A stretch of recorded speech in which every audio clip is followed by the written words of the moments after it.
नमस्कार मंडळी, पुन्हा एकदा तुमचं श्री स्वामी समर्थ ह्या चॅनलवर मनापासून स्वागत. तर जवळच येत आहे अक्षय तृतीया. तर आपल्या सर्वांना माहीतच आहे, अक्षय तृतीया हा हिंदू धर्मातील अत्यंत शुभ सण मानला जातो, जो वैशाख महिन्यातील शुक्ल पक्षातील तृतीयेला साजरा केला जातो.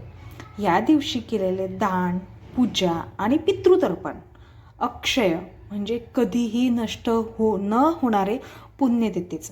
यालाच आपण 3.5 मुहूर्तापैकी एक मुहूर्तसुद्धा अक्षय तृतीयेला मानले जाते. तर मग मंडळी, खाली अक्षय तृतीयेची संपूर्ण पूजा विधी, पितरांचा नैवेद्य आणि दान काय करावे याबद्दल संपूर्ण सविस्तर माहिती दिली आहे. तेव्हा व्हिडिओ स्किप न करता शेवटपर्यंत नक्की पहा. तर नंबर 1 वर आहे अक्षय तृतीया संपूर्ण पूजाविधी. तर सर्वात प्रथम पहाटे स्नान. सकाळी लवकर उठून, म्हणजे शक्य असल्यास ब्रह्ममुहूर्तावर उठले तरी चालेल, सकाळी लवकर उठून स्नान करावे. शक्य असल्यास पवित्र नद्यांच्या जसे गंगा पाण्यात किंवा पाण्यात गंगाजल म्हणजे अंघोळीच्या पाण्यात गंगाजल टाकून स्नान करावे. त्यानंतर आहे ह्या दिवशी घेण्याचा संकल्प. स्वच्छ वस्त्र परिधान करायचे, हातात पाणी आणि तांदूळ घेऊन ममाखिल पापक्षयपूर्वक सकल शुभफल प्राप्तेय असा संकल्प करावा. नंतर आहे अक्षय तृतीयेची पूजा मांडणी. जिथे तुम्ही पूजा मांडतात तिथे पूजेच्या ठिकाणी प्रभू विष्णू आणि माता लक्ष्मीचा फोटो असेल तर फोटो, तुमच्याकडे मूर्ती असेल तर मूर्ती घ्यावी आणि ती स्थापित करावी. त्यानंतर पंचामृत स्नान. भगवान विष्णूंना पंचामृताने स्नान घालावे. त्यानंतर त्यांची षोडोपचार पूजा. तर यामध्ये त्यांना वस्त्र, चंदन, हळद, कुंकू, पिवळे फुले इत्यादी अर्पण करावीत. आता हे सर्व पूजा झाल्यानंतर सर्वात विशेष आणि महत्त्वाचं आहे नैवेद्य. तर विशेष नैवेद्य यांना ह्या दिवशी काय दाखवायचं, तर या दिवशी सातू जसे जव, गहू, तांदूळ, चण्याची डाळ आणि काकडीचा नैवेद्य दाखवावा याचा मान राहतो. त्यानंतर आहे मंत्र आणि आरती. विष्णू सहस्त्रनामाचा जप या दिवशी तुम्ही करू शकता. त्यानंतर हा जप झाल्यानंतर तुमच्याकडे असेल तर करा, नाही तर मोबाईलमधून तुम्ही ऐकून सुद्धा करू शकता. आणि मग जप झाल्यानंतर शेवटी आरती करावी. आता नंबर 2 वर आहे पितरांचा नैवेद्य आणि पूजन कसे करावे या दिवशी. तर अक्षय तृतीयेला पितरांची पूजा म्हणजेच आपल्या पूर्वजांची पूजा आणि सेवा ही अत्यंत महत्त्वाची मानली जाते. त्यानंतर यांच्यासाठी यांची पूजा, तर त्यामधील सर्वात प्रथम आहे तिल तर्पण. पितरांच्या तृप्तीसाठी पिंडांच्या किंवा मग पाण्यात तीळ, म्हणजे याला आपण तीळ तर्पण असं म्हणू शकतो, तीळ टाकून अर्घ द्यावे. आता तीळ हे शक्यतोवर काळे असेल तुमच्या घरी तर काळे तीळ नक्की घ्यावे. त्यानंतर आहे उदकुंभ दान.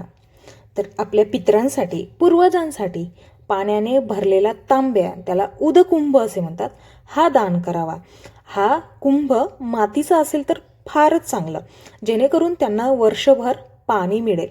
त्यानंतर आहे नैवेद्य. पितरांना, आपल्या पूर्वजांना आवडणारा पदार्थ किंवा मग सात्विक अन्न, विशेषतः सातूचे पदार्थ यामध्ये फार महत्त्वाचे ठरत असतात, हे नैवेद्यात ठेवावे. आता सर्वात महत्त्वाचं आहे कावळ्याला अन्न. असं मानले जाते की म्हणजे कावळ्याने अन्न खाल्लं की आपले पितर प्रसन्न होत असतात. पितरांचे प्रतीक म्हणून कावळ्याला अन्न खाऊ घालावे.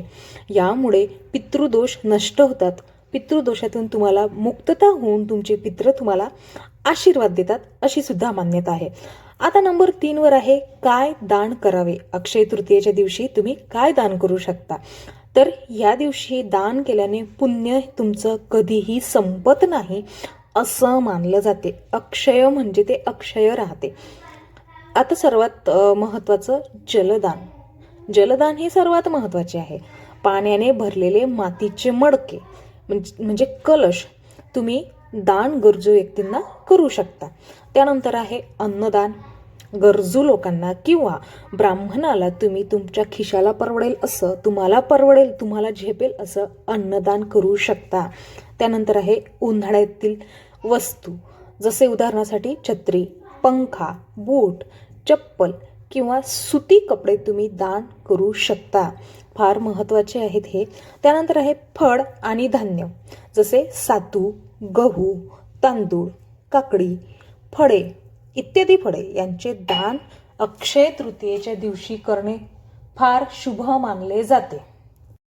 आता नंबर 4वर या व्हिडिओतील सर्वात महत्त्वाची माहिती आपण सांगणार आहे ते की अक्षय तृतीयेच्या दिवशी काय करावे.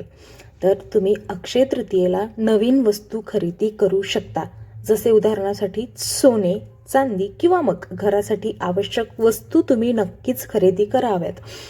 सोने चांदी तुमच्याकडून नसेल होत तर तुम्हाला ज्या आवश्यक आहेत त्या नवीन वस्तू तुम्ही या दिवशी खरेदी करू शकता. त्यानंतर आहे गुंतवणूक. नवीन व्यवसाय किंवा मग गुंतवणुकीची सुरुवात करण्यासाठी हा दिवस अत्यंत उत्तम दिवस मानला जातो. तेव्हा तुम्ही नवीन व्यवसायसुद्धा या दिवशी करू शकता. व्यवसायात नवीन गुंतवणूकसुद्धा तुम्ही या दिवशी म्हणजे अक्षय तृतीयेच्या दिवशी करू शकता. नंतर आहे पेरणी. शेतकरी या दिवशी शेतीची कामे किंवा बियाणे पेरणी सुरू करू शकतात. नंतर आहे सर्वात महत्त्वाची टीप, या दिवशी सात्विक राहावे आणि कोणाचेही मन दुखणार नाही याची काळजी घ्यावी. अत्यंत साध्या सरळ सोप्या म्हणजे अशा गोष्टी आपण आजच्या व्हिडिओमध्ये पाहिलेल्या आहेत.